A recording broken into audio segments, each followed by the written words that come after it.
What up, Dokkaners? Welcome back to Tsunami for another video on Dragon Ball Z Dokkan Battle. In today's video, we will be checking out the new stats, the new info for LR Physical Bardock, who had his official EZA info released last night. Shout out to Goresh for the translations. We're going to be taking a look at it on the Dokkan Wiki because it's in the format that a lot more people are familiar with. It's a lot easier to look at. But again, big shout out to Goresh for getting the ball rolling with those translations. First thing, I'm going to say this unit is really good. He's not broken good, he's just really good. The only complaint will be the first thing that I talk about. So the first thing that I talk about is the leader skill. Super Physical, Ki plus for 100% across the board is the original leader skill, plus Extreme Physical, Ki plus 270%.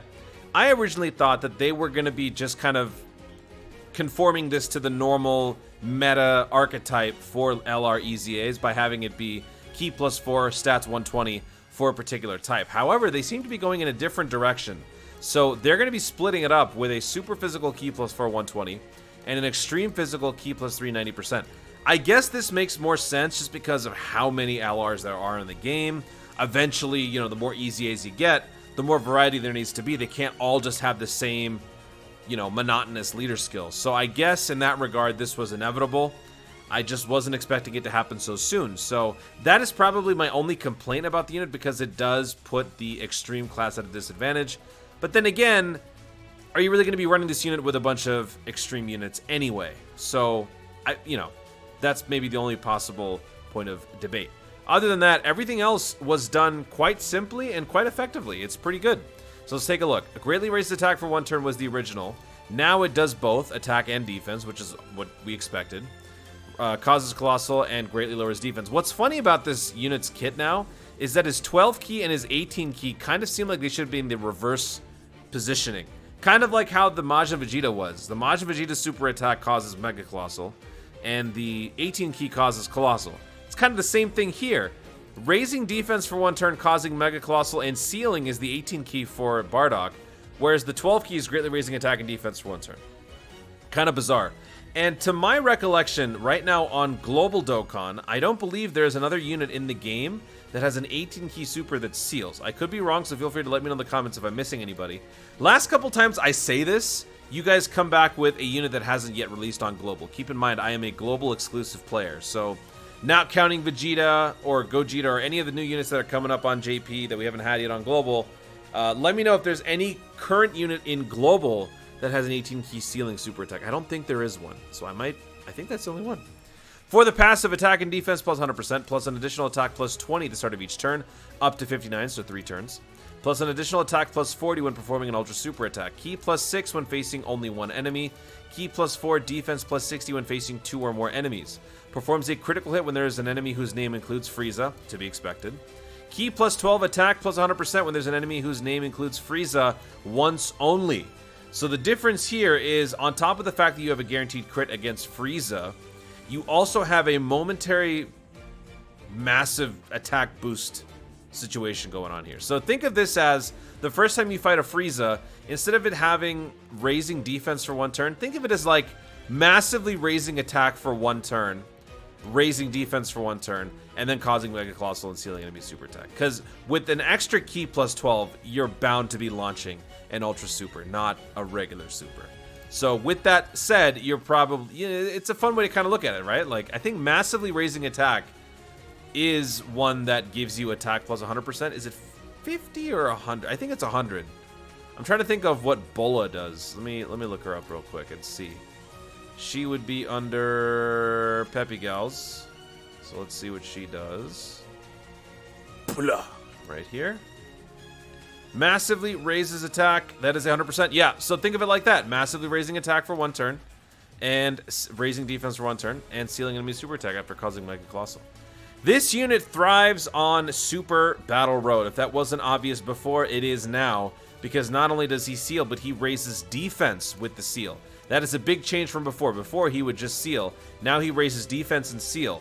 So what's great about this is kind of like a poor man's damage reduction phenomenon. Instead of lowering or reducing the amount of damage you receive upon super attack, you are relegating the opponent's attacks to just be regular slaps.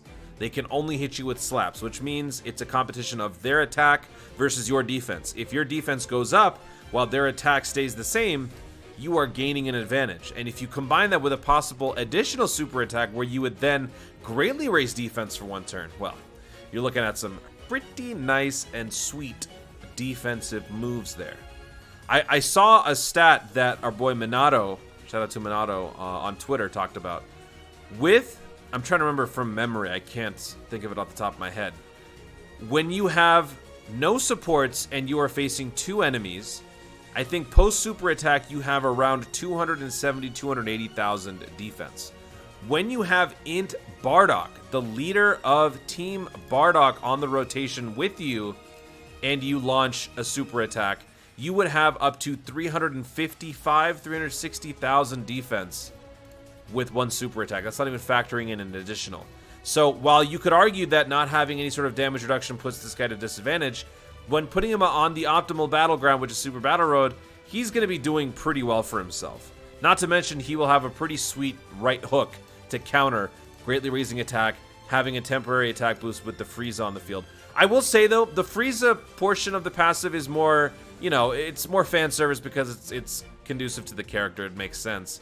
But unfortunately, you're only going to have a Frieza opponent when you're fighting in Collection of Epic Battles, or when you're fighting particular stages on Super Battle Road, and that too once only. Because right now in the game, for Global, we only have 2 categories that are available for Super Battle Road. For Global or for JP, they have 4. So Pure Saiyans, Goku's Family is Global, and then Team Bardock and All His Struggle is on JP. So let's take a look at that real quick. Obviously, you could also include the monotypes. So if we go to monotype, you can fight Frieza in the second round. You have like a 2 out of 3 chance of fighting Frieza in the second round. But other than that, that's Season 1. Then you could fight him on the Frieza on the first round of the Super Class. And then if we look at Pure Saiyans, nothing. You're fighting hybrids there. You're not fighting anyone meaningful. We go here, Goku's Family, nada. You got nothing. And then All Out Struggle and Team Bardock are both on the Season 5, which is only on JP. We don't have that on Global. You can fight Frieza at the end of the Team Bardock run, and you don't fight any Frieza on All Out Struggle. So the options are limited to really get to enjoy this part of the passive, which begs the question, do you go for additionals or criticals? In my humble opinion, I would say normally that additional is the way to go, because then you could possibly get an additional stat roll to get extra offense and defense for a particular turn.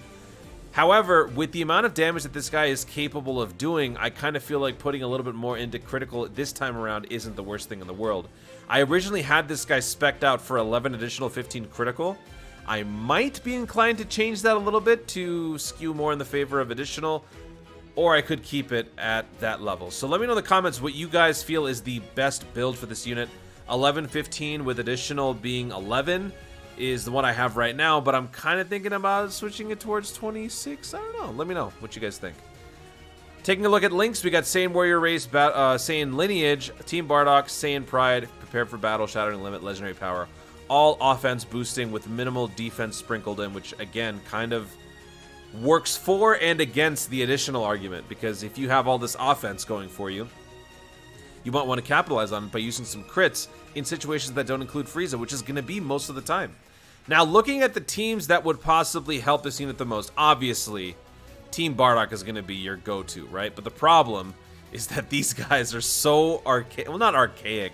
They're just weak that you run this team, you're going to be facing extinction with this Bardock as your leader, right? Because he's just not good right now. He doesn't fit in today's Dokkan.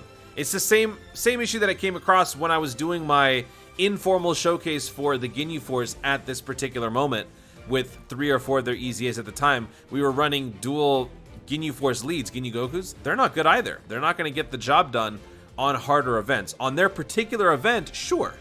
But on other events, you're going to get yourself killed. So this Bardock, you know, while he links very well, you're not going to be running this guy. So as an alternative, probably the best and optimized team to be running with this Bardock is going to be a Pure Saiyans team. So I anticipate a lot of showcases on Pure Saiyans Super Battle Road, myself included. As you can see here, you got the Exchange, Vegeta, Goku here. Saiyan Warrior Race, Saiyan Pride, Prepare for Battle, Legendary Power. I'm going to link this website in the description. Y'all have asked me this before, and I keep forgetting. I will link this one in the description. If I don't, hit me up on Discord and be like, yo, Toon, you forgot.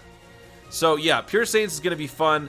Vegeta with his EZA over on JP. You guys get to have the fun of running this Vegeta with him. But you got Broly. Both Brolys. You got this guy, Batara Vegito. You got Exchange Vegeta for those of you who summoned and got him. And then you got a bunch of other ones here too. You've got the 8-bit Vegeta Goku. You've got the Dragon Ball Seeker. Wait, is this guy Dragon Ball Seekers? No, he's not. But he is Space Traveling Warriors. Space Traveling Warriors. So I think you could run the... Yeah, you know what? If you guys are struggling on the Legendary Goku event GT Edition with Space Traveling Warriors, you could add one more unit to your list of units to run on that particular event. I know this was a point of contention for some of you on my videos speaking about Space Traveling Warriors and trying to run through that category mission. So this could help you out. So yeah, obviously the optimal team is going to be Pure Saiyans for right now. We'll see what they do with Team Bardock in the future. But that is pretty much it for this unit. Let me know what you guys think. I feel like he's good. He's not broken, which is fine. Which is exactly what he needs to be. And he's going to be a serviceable unit. I can now run the guy. This is going to be my second official time using this unit on any sort of an event, really. I think maybe once I used him on Ultimate Clash, but other than that, I only did one video on this Bardock. Now I have reason to run this Bardock, so I'm excited. Guys, thank you so much for watching. If you enjoyed the video, be sure to leave a like down below and let me know in the comments your thoughts on the unit yourself. How are you going to be building the unit? 11 critical, 15 additional, vice versa, 26. Let me know how you want to build the unit. And is this unit good, top tier, broken? Is he mid? Let me know in the comments down below. Also, be sure to subscribe for more dope content in the future and click the notification bell so that you let YouTube know you want to see more of my stuff. Do it. Thanks again. Stay tuned and always remember to dope.